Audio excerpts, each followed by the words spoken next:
itu diletakkan di mangkok, bentuknya ya mangkok, diletakkan di botol, bentuknya botol, selalu bisa menyesuaikan diri. Demikian pula perkawinan yang bahagia adalah perkawinan yang selalu membangun komitmen baru supaya maju di dalam kehidupan berumah tangga.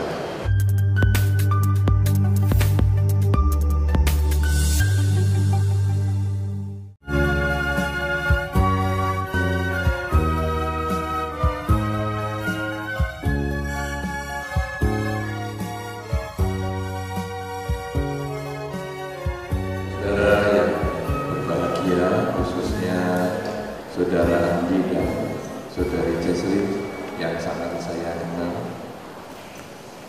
Tentu kita semua berbahagia, khususnya juga pada kedua keluarga besar yang pada hari ini setelah Saudara Andi dengan Saudari Jesslyn resmi sebagai suami istri, maka kedua keluarga besar telah terikat sebagai saudara. Ya, jadi dari tempat yang jauh, dari Kalimantan, Surabaya, dari Medan, Medan ya, akhirnya ketemu di Surabaya dan akhirnya bersaudara setelah ikatan perkawinan Saudara Andi dengan Saudari Jesslyn. Karena itu saya mengucapkan selamat ya kepada Saudara Andi dan Saudari Jesslyn yang pada hari ini resmi sebagai suami istri, dan selamat juga kepada kedua orang tua maupun kedua kerabat keluarga dari kedua mempelai yang hari ini juga resmi sebagai saudara. Nah, saudara-saudara, khususnya Saudara Andi dan Saudari Jesslyn, pernikahan di dalam tradisi agama Buddha yang menikah di depan altar Sang Buddha sesungguhnya nanti akan menjadi pengingat untuk mulai sekarang sampai selama-lamanya menjalankan dharma ajaran Sang Buddha, sehingga rumah tangga yang dibangun oleh Andi dan Jesslyn mulai sekarang sampai selama-lamanya akan menjadi rumah tangga yang berbahagia, harmonis, dan selalu akur. Apakah resep yang disampaikan di dalam dharma? Nomor 1, kalau rumah tangga ingin bahagia, maka modal yang paling utama adalah kejujuran. Jujur itu sebetulnya menenangkan. Jujur itu sebetulnya membuat kita ringan pikiran.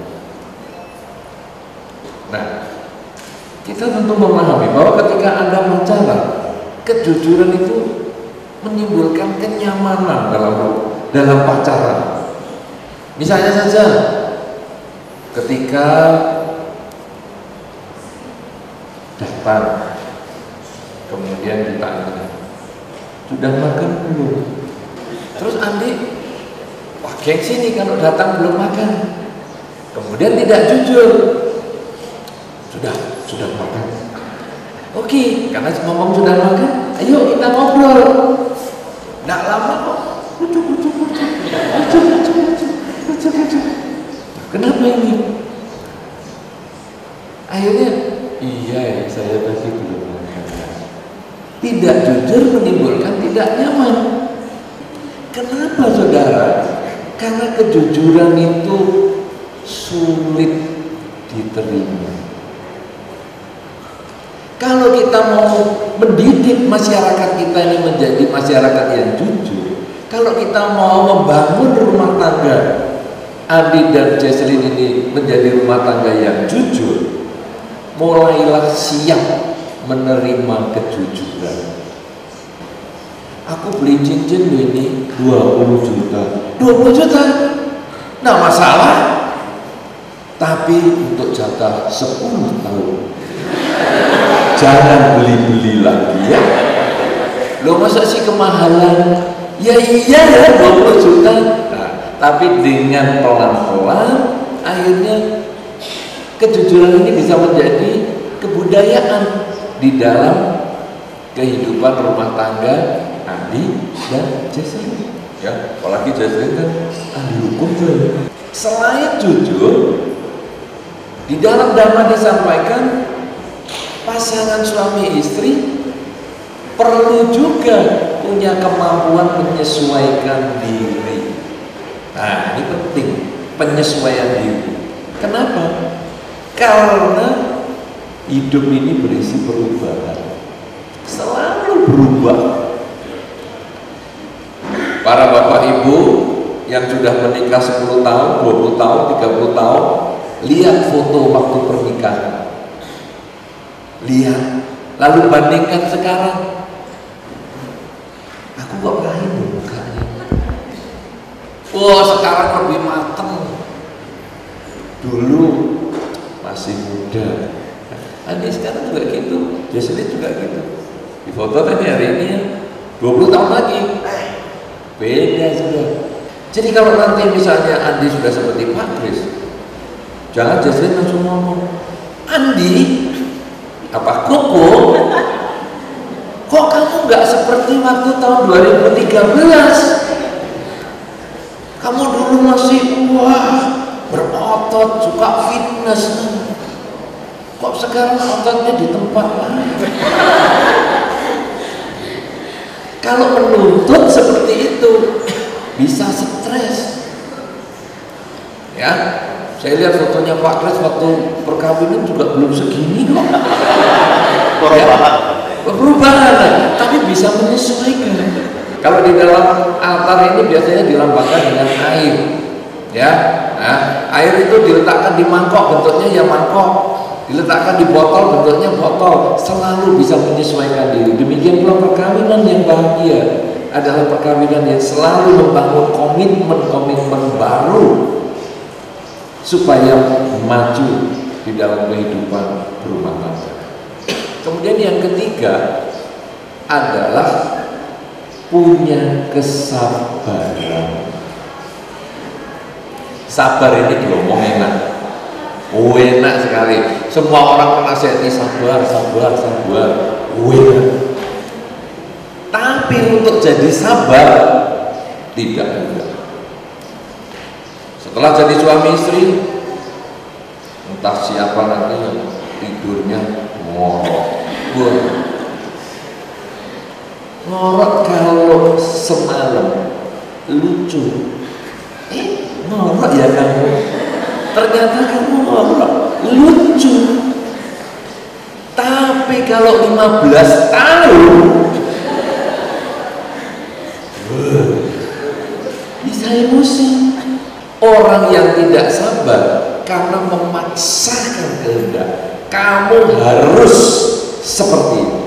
Padahal kenyataan tidak sama dengan keinginan. Orang yang bisa menerima keterbukaan atau kejujuran itu juga sabar. Ketika jujur kemudian ada sesuatu yang menyakitkan, orang harus mampu menyesuaikan diri. Ini juga jadi sabar. Dan ini modal utama untuk kehidupan rumah tangga. Yang keempat, berkaitan lagi kerelaan. Kerelaan itu mampu ngomong, ya wis, memang dia begitu. Saudara-saudara, Anda yang kurang sabar, mungkin ada di antara Anda, akan dia juga tidak sabar. Sedikit tidak sabar, justru ada tidak sabar juga. Kalau Anda mau belajar sabar, kuncinya ngomong, ya sudah, memang dia begitu. Nah, nanti dalam rumah tangga sering-sering begitu. Kenapa saudara? Karena ketika Anda memarahi, memaki, menyakiti pasangan hidup Anda sama dengan menyakiti diri Anda sendiri. Mungkin dalam pacaran sudah pernah beda pendapat, waktu pasangan kita stres, misalnya kalau Jesslyn terus nangis, sebetulnya sebagai Andi, pacarnya tidak nyaman. Duh, aku kok nyalahi dia, kok sampai dia sedih sih. Sebaliknya juga sama, ketika Jesslyn mungkin ngomong apa sampai adiknya juga jengkel, juga rasanya tidak nyaman. Duh, aku kok jadi melukai ya perasaannya. Nah, ini tadi makanya diingatkan, Anda dikerudungi. Dan nanti Anda boleh lihat fotonya kalau dari belakang. Dikerudungi itu badannya jadi satu, tapi kepalanya kan tidak ikut dikerudungi. Ikut tidak tadi? Tidak kan? Jadi kalau di foto dari belakang, badannya satu, kepalanya dua. Artinya apa? Anda boleh punya pikiran yang berbeda, tetapi Anda sebetulnya satu badan. Jadi kalau Anda menyakiti diri Anda sendiri, Anda menyakiti, wah seolah-olah kepala yang satunya ini Anda mau sakiti, Anda mau kasih makanan yang tidak enak, masuknya ke tubuh yang sama. Ketika kita memaki pasangan kita, menyakiti pasangan kita, yang rugi, yang luka diri kita juga. Kalau bisa memahami itu, maka cinta itu bisa terbentuk. Bahwa saya berusaha untuk membahagiakan dia. Kalaupun saya tidak bisa membahagiakan dia, minimal saya jangan menyakiti dia. Jujur, mampu menyesuaikan diri, sabar, dan ada kerelaan. Ya udah, memang dia begitu. Maka mulai sekarang sampai selama-lamanya rumah tangga akan bahagia. Dan rumah tangga tadi dimulai dengan ketika Anda badannya menjadi satu, kepalanya dua, Anda mendapat pemercikan air.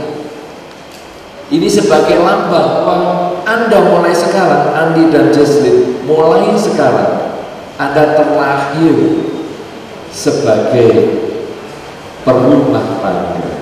Dulunya masih sendiri-sendiri, sekarang terlahir sebagai perumah tangga. Nah, kelahiran itu kalau bayi didahului dengan air kawah atau air ketukan. Kelahiran Anda sebagai perumah tangga diperciki air parita. Dan bahkan tadi alam ini menciki Anda juga. Pas diperciki air parita, kencang juga hujannya. Ya, nah jadi ini sesungguhnya adalah merupakan satu awal yang baik. Bukan hanya sedikit pemercikan air parita, tapi seluruh daun di luarnya juga ikut basah. Karena itu mulailah rumah tangga yang demikian sudah bagus awalnya dijaga baik-baik sehingga bagus di awal, bahagia di tengah, dan bahagia sampai akhir kehidupan. Ya, karena itu selamat sekali lagi kepada saudara Andi dan Jesslyn yang hari ini telah resmi sebagai suami istri.